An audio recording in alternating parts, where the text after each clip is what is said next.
Alhamdulillahilladzi bi ni'matihi tatimmus shalihat wa bi fadlihi tatanazzalul khairat wal barakat wa bi taufiqihi tatahaqqaqul maqasid wal ghayat.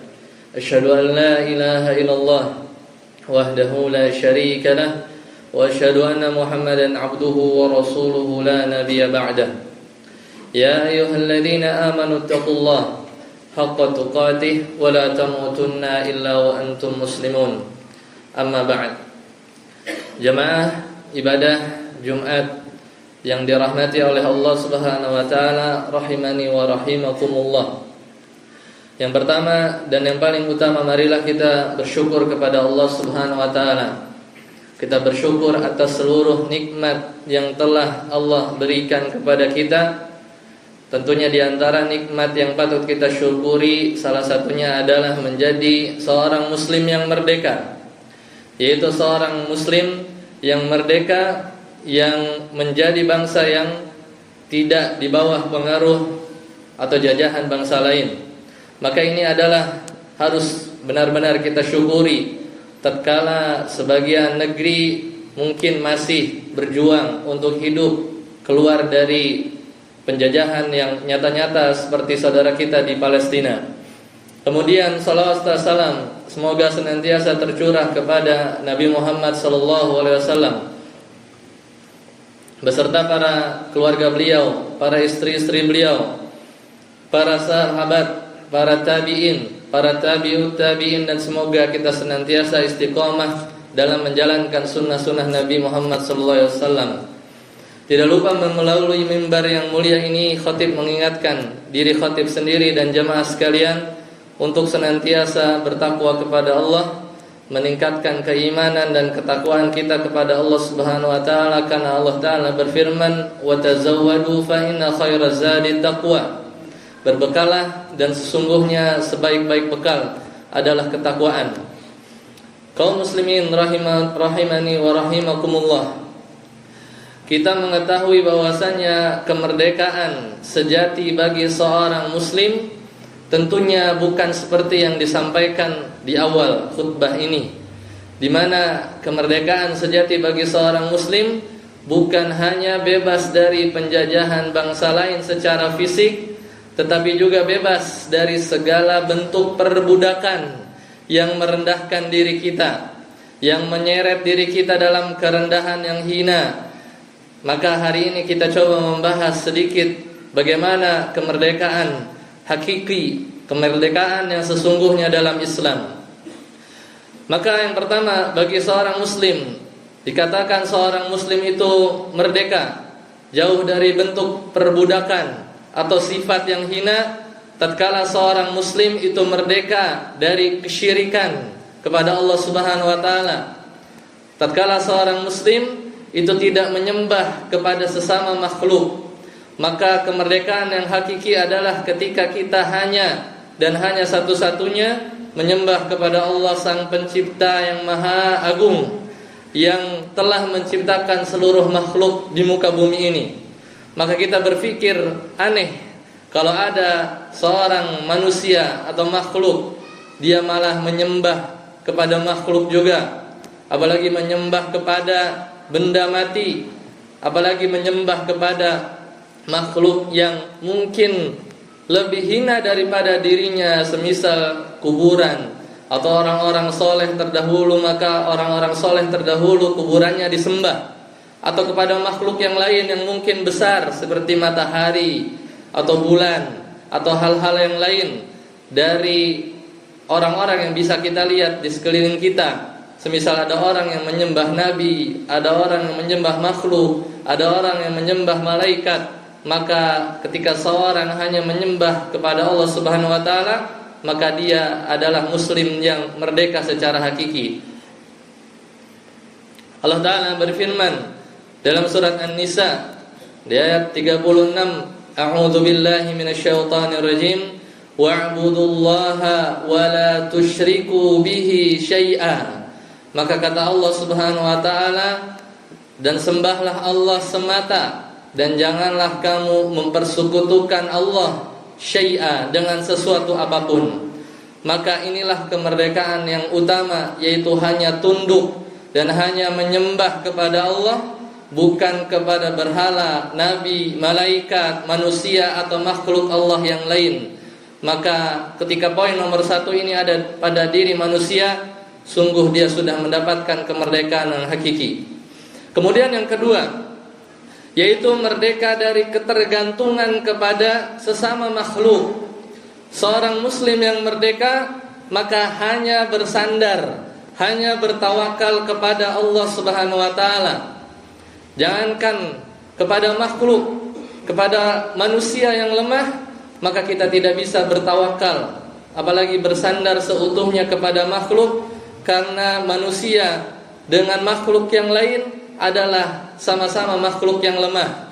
Sedangkan Allah Subhanahu wa taala adalah zat yang maha kuat, dan Allah Subhanahu wa taala adalah zat yang maha mampu. Sebagaimana Allah firmankan, "Wa may yatawakkal 'alallahi fahuwa hasbuh." Maka siapa yang bertawakal kepada Allah, fahuwa hasbuh, maka dia akan dicukupkan. Siapa bertawakal kepada pekerjaannya, siapa bertawakal kepada bosnya, siapa bertawakal kepada perusahaannya, maka semua itu akan binasa, semua itu akan hancur, semua itu akan fana. Sedangkan seorang yang bertawakal hanya kepada Allah, maka dia adalah orang yang merdeka. Dia adalah orang atau seorang muslim yang merdeka secara hakiki ketika seorang itu hanya bertawakal kepada Allah Subhanahu wa taala. Kemudian yang ketiga, yaitu ketika seorang muslim merdeka dari perbudakan dunia. Kata Rasulullah sallallahu alaihi wasallam bersabda, "Ta'isa abdud dinar, celaka hamba dinar. Ta'isa abdud dirham, celaka hamba dirham." Yaitu orang-orang yang mengejar dunia dari pagi sampai sore, melupakan akhiratnya, lupa terhadap sholat, maka sebenarnya dia adalah yang terjajah dengan dunia tersebut. Maka orang-orang yang sudah digelapkan dengan dunia, kemudian dia melupakan akhirat secara total, maka sungguh dirinya telah dijajah oleh dunia itu sendiri. Maka kata Nabi SAW, dan ini merupakan celaan kepada orang yang bergulat dengan dunia namun lupa akhirat, maka kata Nabi, ta'isa, celaka, ta'isa abdud dinar, ta'isa abdud dirham, celaka hamba seorang makhluk manusia yang hanya mentuhankan uangnya, yang hanya mentuhankan kendaraannya, tanahnya, harta bendanya dan yang lain. Dan apalagi ditambah seorang itu sombong dan merendahkan orang lain, maka double. Dia akan terjajah dari dunia, lupa akhirat, dan juga dia akan tercela dari sisi sifat kesombongannya. Kemudian yang keempat, seorang manusia itu merdeka. Seorang muslim yang memiliki kemerdekaan hakiki tatkala dia bisa merdeka dari hawa nafsu. Orang yang merdeka adalah orang yang mampu mengendalikan hawa nafsunya. Sedangkan orang yang mengikuti apa kemauan dari hawa nafsunya, maka sebenarnya dia tertipu dengan kemerdekaan yang semu. Seolah orang yang bisa melakukan pergaulan bebas, dia bisa minum alkohol, dia bebas berzina, dia bebas melakukan apa saja mengikuti hawa nafsunya, serasa dia adalah orang yang paling bebas, maka dia telah masuk dalam kemerdekaan yang semu. Sedangkan orang yang dikendalikan oleh hawa nafsu, sebenarnya dia terjajah oleh nafsunya sendiri. Allah Ta'ala berfirman dalam surat Al-Dzatiyah ayat ke-23, A'udzu billahi minasyaitonir rajim, afara'aita man ittakhadha ilahahu hawa. Kata Allah Subhanahu wa taala, afara'aita man ittakhadha ilahahu, tidakkah kamu lihat ada orang yang mengambil sebagai ilahnya, sebagai tuhannya siapa? Hawahu, yaitu hawa nafsunya yang dia jadikan Tuhan, yang dia ikuti kemana maunya hawa nafsu dari orang tersebut. Maka sungguh dia sejatinya terjajah, terbelenggu oleh hawa nafsunya sendiri. Maka orang-orang yang kuat, bahkan kata Nabi SAW, dipersiapkan dengan balasan di surga yang agung, yaitu tatkala ada orang yang mampu untuk marah dan dia posisinya ada di atas dari orang yang sedang dia berseteru dengannya. Kemudian dia mampu menahan amarahnya padahal dia mampu membalas. Bahkan dia mampu dan dia memiliki derajat yang tinggi dari orang yang sedang berseteru dengannya, namun dia tahan, maka Allah akan ganjar kebahagiaan di akhirat kelak. Dan ini adalah contoh, bukan orang yang kuat otot, bukan orang yang mampu mengangkat atau lari atau naik ke atas gunung, tapi orang yang mampu menapakkan kaki ke masjid, mengalahkan hawa nafsunya, itu adalah orang yang merdeka. Maka orang yang bisa menahan amarahnya padahal dia mampu untuk membalas yang lebih zalim lagi, namun dia tahan, maka itu adalah orang yang terbebas atau merdeka dari hawa nafsunya sendiri. Kemudian yang terakhir, yang kelima adalah seorang muslim yang hakiki, yang dia merdeka secara hakiki adalah orang yang merdeka dari kebodohan. Dalam Islam, al-jahlu, yaitu kebodohan, al-jahl, adalah sumber dari kesesatan. Siapa orang yang gak mau belajar, maka dia tentunya berpotensi akan menuju kesesatan. Al-jahlu, kebodohan, adalah sumber perpecahan. Dan juga al-jahlu, kebodohan, adalah sumber dari kemunduran seorang muslim. Maka ilmu adalah cahaya, ilmu adalah petunjuk. Dan Allah memerintahkan melalui lisan Nabi SAW untuk menuntut ilmu sebagai bekal agar tidak terjerumus dalam kebodohan. Sedangkan kebodohan adalah kebinasaan.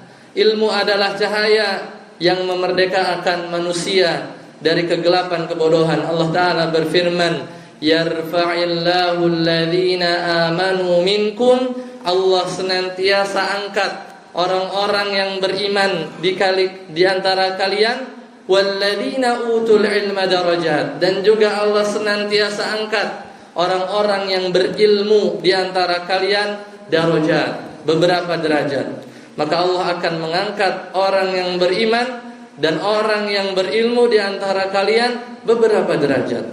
Oleh karena itu, mari kita terus mencari ilmu. Kita lepas dari belenggu kebodohan kita yang mungkin menjajah diri kita, yang mungkin kebodohan tersebut menutupi kebenaran yang terang benderang. Maka agar kita bisa merdeka dari kebodohan, senantiasa kita terus mencari ilmu yang sahih, dan jangan sampai kita tertipu dari poin nomor 1 sampai nomor 5 tadi. Maka sekian khutbah yang pertama ini, semoga bisa memberikan manfaat kepada kita semua. Aqulu qawli hadza wastaghfirullahal azim li wa lakum wa lisairil muslimina wal muslimat fastaghfiruhu innahu huwal ghafurur rahim.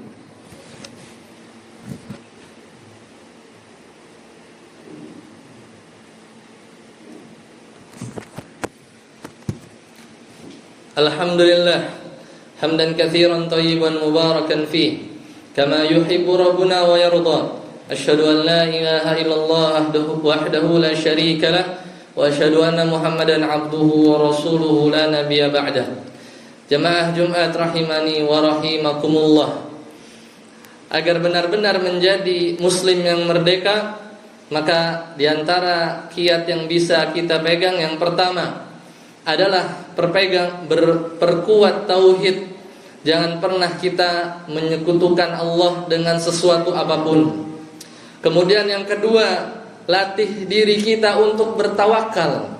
Sekecil apapun masalah kita, bahkan kata Nabi SAW yang menggambarkan para sahabat ketika sendalnya putus, maka yang pertama bukan cari warung beli sendal di mana, tapi mereka bertawakal kepada Allah Subhanahu wa taala pada perkara yang kecil. Maka latih hati kita untuk bertawakal, bergantung hanya kepada Allah sebelum meminta bantuan kepada makhluk atau yang lainnya. Kemudian kiat yang ketiga, kendalikan ambisi dunia kita. Justru jadikan dunia yang kita kejar. Kita mencari nafkah, kita kumpulkan emas, tabungan, nomor rekening, saldo, itu kita gunakan untuk kebaikan. untuk bekal kita di akhirat nanti. Kemudian kiat yang keempat, kita coba latih diri kita untuk tundukkan hawa nafsu dengan ibadah. Perbanyak ibadah, lawan hawa nafsu dengan ibadah, lawan rasa kantuk dengan bangun qiyamul lail, dan juga lawan hawa nafsu dengan memperbanyak zikir kepada Allah Subhanahu wa taala. Dan kiat yang terakhir adalah menuntut ilmu, karena tanpa ilmu maka kemerdekaan dari diri kita akan dirampas oleh kebodohan yang menahun. Maka jangan sampai dan tidak kenal umur untuk belajar. Tidak ada kata terlambat untuk belajar, dan jangan sampai kita terlalu nyaman dengan kebodohan kita, apalagi bodoh dalam masalah agama. Allah Ta'ala berfirman, "Famanittaba'a hudaya", siapa orang yang mengikuti petunjukku, fala yadhillu wala yashqa, maka dia tidak akan sesat dan dia tidak akan celaka. Maka kita tutup khutbah yang kedua ini dengan bersalawat dan berdoa kepada Allah Subhanahu wa taala. Semoga Allah mudahkan kita semua menjadi manusia yang benar-benar merdeka secara hakiki. Amin ya rabbal alamin. Innallaha wa malaikatahu yusholluna 'alan nabi. Ya ayyuhalladzina amanu shallu 'alaihi wa sallimu taslima. Allahumma shalli 'ala Muhammad wa 'ala ali Muhammad kama shallaita 'ala Ibrahim wa 'ala ali Ibrahim innaka Hamidum Majid. وبارك على محمد وعلى آل محمد كما باركت على إبراهيم وعلى آل إبراهيم إنك حميد مجيد. اللهم اغفر للمسلمين والمسلمات والمؤمنين والمؤمنات الأحياء منهم والأموات إنك سميع قريب مجيب دعوات. ربنا ظلمنا أنفسنا وإن لم تغفر لنا وترحمنا لنكونن من الخاسرين. ربنا آتنا في الدنيا حسنة وفي الآخرة حسنة وقنا عذاب النار. وصلى الله على نبينا محمد وآخر دعوانا أن الحمد لله رب العالمين. عباد الله، إن الله يأمر بالعدل والإحسان وإيتاء ذي القربى وينهى عن الفحشاء والمنكر والبغي يعظكم لعلكم تذكرون ولذكر الله أكبر. أقيموا الصلاة.